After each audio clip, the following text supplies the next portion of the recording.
Freelancing. আসলে এই ফ্রিল্যান্সিংটা আসলে কি? এবং আপনার আমার জন্য আসলে ফ্রিল্যান্সিং ক্যারিয়ারটা কেমন হবে? চলুন আজকে দেখা যাক। হ্যালো, আমি এমডি গোলাপ Hossain as a professional digital marketing expert এবং আপনারা আছেন ডিজিটাল টিপসের সাথে। সো প্রথমত আসবো যে আসলে ফ্রিল্যান্সিংটা কি? ফ্রিল্যান্সিং হলো নিজের স্কিল ব্যবহার করে অনলাইনে কাজ করা এবং সেইখান থেকে একটা টাকা উপার্জন করা। এবং এইখানে হচ্ছে আপনাকে কোনো প্রকার অফিসে গিয়ে বসে থেকে কাজ করার প্রয়োজন নেই। আপনি বাসায় বসে সেটা করতে পারবেন। এখন আসুন যে আসলে ফ্রিল্যান্সিং ক্যারিয়ারটা আপনার আমার জন্য কেমন হবে? ফ্রিল্যান্সিং ক্যারিয়ার যদি আমি বলি, ফ্রিল্যান্সিং ক্যারিয়ারটা অনেকটা ফ্লেক্সিবল এবং এখানের যে ইনকাম যে পটেনশিয়ালটা সেটা আসলে অনেকটা বেশি।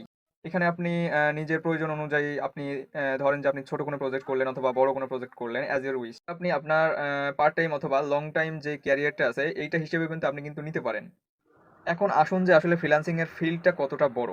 এখানে ফ্রিল্যান্সিং এর ফিল্ডের কথা আমি যদি বলি, এটা কিন্তু অনেকটা পরিমাণ বড়। কারণ এখানে অনেক পরিমাণ স্কিল আছে যেগুলো দিয়ে আপনি কিন্তু কাজ করতে পারবেন। কিন্তু এই স্কিলগুলো চয়েস করার জন্য প্রথমত আপনাকে এখানে আসতে হবে এবং আপনাকে এটা নির্ধারণ করতে হবে যে আপনার ব্রেন কতটা নিতে পারতেছে বা আপনি কোন স্কিলগুলোতে আসলে ইন্টারেস্টেড ফিল করতেছেন এবং কোন বিষয়গুলো আপনি শিখলে আপনি এখান থেকে ভালো কিছু একটা করতে পারবেন। সো আপনিও আসুন আসলে এই ফ্রিল্যান্সিং সাইটে এবং নিজের ইনকামের পথটা আপনি নিজেই খুলে দিন। এবং এমন আরো কিছু ভিডিও পেতে বা ফ্রিল্যান্সিং টিপস পেতে লাইক, কমেন্ট অ্যান্ড শেয়ার করুন এবং থাকুন ডিজিটাল টিপসের সাথে।